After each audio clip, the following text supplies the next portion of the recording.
안녕하세요. 훈바노입니다.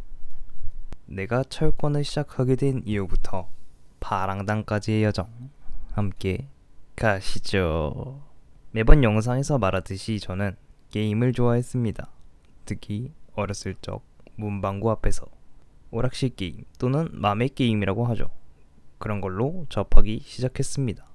그때 했던 게임은 테크모 월드컵 98, 스노우 브라더스, 펭귄 브라더스, 보글보글, 동물철권, 데몬 프론트, 메탈 슬러그 등등 여러 가지가 있지만 오늘은 격투 게임에 대해 다뤄보겠습니다. 제가 격투 게임을 하게 된 건 다름이 아닌 동물철권에서부터 시작을 했지요. 어렸을 적 용돈이 하루에 200원이어서 항상 막겜을 했던 것 같습니다. 많이 이겨야 오래 하니까. 어쨌든 이 동물철권을 하게 되면서 격투 게임의 묘미를 알게 되었죠. 상대의 수를 읽고 앉아서 피하고 반격하거나 슈퍼머를 이용하여 상대의 공격을 무시하고 공격을 한다던가, 공중에 띄우고 본인만의 콤보를 넣는다던가, 그런 게 저의 취향에 딱 맞았습니다. 그렇게 동물철권이 아닌 철권 태그가 눈에 들어오고, 처음 해본 철권 태그는 동물철권과는 달랐지만 참신했습니다. 마치 레슬링 태그 매치를 보는 것과 같이 원하는 캐릭터를 2개 선택 후 체력이 없으면 태그를 하는 방식이었죠. 참고로 저의 주캐는 진과 화랑이었습니다. 다른 격투 게임, 킹오파, 스트리트 파이터는 2D라 그런지 취향에 맞지 않더군요. 그리고 저는 그 녀석들이 싫습니다. 그렇게 철권의 맛을 초등학교 졸업 전까지 맛보게 되고 중학교에 올라가면서 하고 싶어도 못하게 되었습니다. 중학교 앞에는 게임기가 없었거든요. 그렇게 하게 된 PC 농철을 즐기게 되고 여러가지 학업을 하며 짬짬이 했던 기억이 있네요. 철권 태그는 CD를 구하지 못해서 하지는 못했습니다. 그렇게 시간이 흘러 롤도 하게 되고 여러가지 FPS를 찍먹을 해보고 하스스톤도 해보며 군대를 갔다 오게 돼서 게임은 하스스톤이랑 롤만 하던 저는 친구의 권유로 철권 7이 스팀에서 판매 중이고 세일을 한다고 해서 저는 고민하지 않고 바로 울티메이트 팩을 질렀던 게 기억이 나네요. 대충 2만원 조금 안 됐던 것 같습니다. 그렇게 시작하게 된 철권 7. 제가 시작했을 때 리로이 너프를 한 번 먹었을 때 시작을 했었네요. 어쨌든 시작을 하게 되고 저는 당연히 저의 원탑인 진을 골랐습니다. 그러나 이게 웬걸 기술이 다 바뀌었더라고요. 제가 했던 태그 1의 기술이 아니라 밋밋하게 휘적휘적거리는 모습을 봐버리고 말았죠. 알고 보니 철권 4였나 5였나 부터 데빌진이 나오고 진의 기술을 흡수해서 노멀 진과 데빌진이 나눠지고 서로 다른 기술을 사용하게 되었죠. 어쨌든 저는 그래서 데빌진을 시작하게 되었습니다. 저는 태그 유저였기 때문에 간단한 콤보, 낙법을 치냐 안 치냐에 따라 다른 콤보, 그런 식의 콤보가 아직도 유지되는 줄 알았지만 시스템이 좀 바뀌었습니다. 일단 공중으로 띄우고 띄운 상태에서 공중 콤보를 넣는 방식으로 바뀌었습니다. 처음에는 어색했지만 그래도 금방 적응을 하여 기본적인 콤보, 건져 올리기, 스크류, 레이지 드라이브, 레이즈 아츠 등의 시스템에 대한 이해를 쌓고 내가 가장 좋아했던 이지선다를 걸어서 상대를 헷갈리게 하는 게 재밌었습니다. 저는 원래 철권의 맛을 알고 있기에 기본적인 콤보만 들고 랭크 매치에 뛰어들었죠. 콤보도 콤보지만 오락실 원코어 국룰인 10단 콤보를 싸지르면서 개인적인 목표인 파랑단을 향한 여정이 시작됩니다. 랭크 매치를 시작하면서 초록단까지는 순탄했습니다.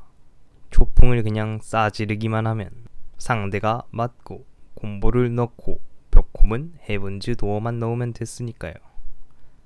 나락을 막아도 상대가 띄우지도 않았습니다.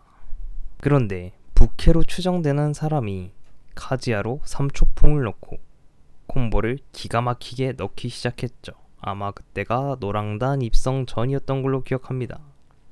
그래서 저는 당연히 원래 이런 고인 게임이었지 라고 생각을 했습니다. 그때는 그 사람이 부캐인 거를 알지 못했죠. 그래서 저는 더더욱 초풍을 연습하고 웨이브를 연습하고 게임을 하다 알게 된 건데, 특정 기술을 막게 되면은 딜레이 캐치, 즉 막히고 내가 확정타를 상대에게 때릴 수 있다는 걸 알게 되었습니다. 태그 1을 할 때도 특정 기술이 막히면 112가 들어간다, 1-2가 들어간다 라는 개념이 있었는데 그게 딜레이 캐치였던 거죠. 특히 철권의 경우 하단에 대한 리스크가 컸습니다. 막히고 무조건 DK가 들어온다고 생각하시면 편합니다. 어쨌든 초록단에서 노랑단을 넘어가는데 약 10시간 정도 플레이했더군요. 하지만 저는 만족하지 못했습니다. 저의 목표는 파랑단. 계속해서 게임을 돌리고 딜캐를 연습하고 벽광 콤보를 연습하고 벽 돌리기를 연습해도 저는 언제나 노랑단, 주황단에서 왔다 갔다를 했죠. 400시간을 말이에요. 철권을 하는 건 재미가 있었습니다. 내가 못 이길 것 같은 상대를 파괴해서 승리를 얻는 쾌감, 이게 가장 큰 매력인 것 같습니다. 하지만 계급을 올리고 싶었던 욕구가 있었지만 400시간을 하면서 노랑단에 있는 건 문제가 있다고 판단했죠. 특히 지금 생각해보면 시작부터 철권에 꽂힌 붕신유를 했던 게 컸던 것 같습니다. 그래서 캐릭터를 바꿔보기로 했죠. 저의 스타일은 공격적이면서 엇박을 타고 카운터를 내고 싶었기에 그에 맞는 캐릭터를 찾았어야 했고, 그 캐릭터는 제가 생각하기에 화랑이었습니다. 내가 상대를 할 때 빡치기도 했고 압박이 좋다고 생각을 했죠. 그렇게 화랑을 시작했죠. 언제나 그렇듯 저는 항상 콤보부터 연습을 시작했죠. 콤보 연습을 하고 제가 당했던 로하이 이지 패턴, 건지기 콤보, 다른 건 어렵지 않았으나 초스카이, 벽 콤보가 어렵더군요. 그래서 저는 그 부분을 연습하기를 5시간, 이 정도면 충분하다 생각이 들어 랭크 매치로 바로 뛰어들었습니다. 그러나 예상과는 달리 초록단 시작이었으나 패턴 미숙, 어떻게 압박을 하는지도 방법을 잘 몰랐고 그 녀석들과 싸워가면서 액자단까지 수직 하락, 처참한 결과였죠. 파랑단을 향한 꺾여버린 마음. 그러나 포기할 순 없었습니다. 다시 프랙티스를 들어가고 콤보, 딜캐, 벽콤을 연습하고 압박킹, 무릎, 연하랑, 휴키읔, 광견진을 보면서 이 사람들은 게임을 이렇게 풀어나가는구나 라고 하나씩 습득을 하고, 쩌리형 또 졌다매의 영상을 보고 기본기를 늘려나갔죠. 여기서 신기한 건 기본기를 하나하나 숙련이 될 때마다 계급의 색깔이 바뀌는 게 느껴졌습니다. 그 결과 빨강단까지는 수직 상승. 하지만 저는 여기서 만족하지 못했습니다. 판수를 채우면서 진 게임의 리플레이를 보면서 왜 졌는지, 내가 몰랐던 딜캐 혹은 막타 상단이 고정인 기술, 그런 기술을 앉아서 피하고 상대가 빠른 카운터기, 퀵훅, 퀵칼 또는 하이킥은 대부분 상단이기에 앉아서 피하거나 오히려 역카운터를 노려서 빅 데미지를 누적. 이런 식으로 2터널까지는 수직 상승을 했습니다. 파랑단이 코앞이다. 그러나 2터널에서 미끄러지기를 4번. 저는 여기서 포기하지 않고 데스를 돌려가며 이 정도까지 왔으니까 상대가 부캐라고 할지라도 캐릭터에 대한 이해도가 떨어지기에 생각보다 할만했습니다. 그리고 결국 달성한 파랑단. 막상 파랑단에 올라가니 이거 파랑단까지는 생각보다 할만하잖아, 택한 것도 도전해볼까 생각을 했지만 철 크리트들한테는 아무리 부캐라고 할지라도 데스까지는 이기지는 못하겠더군요.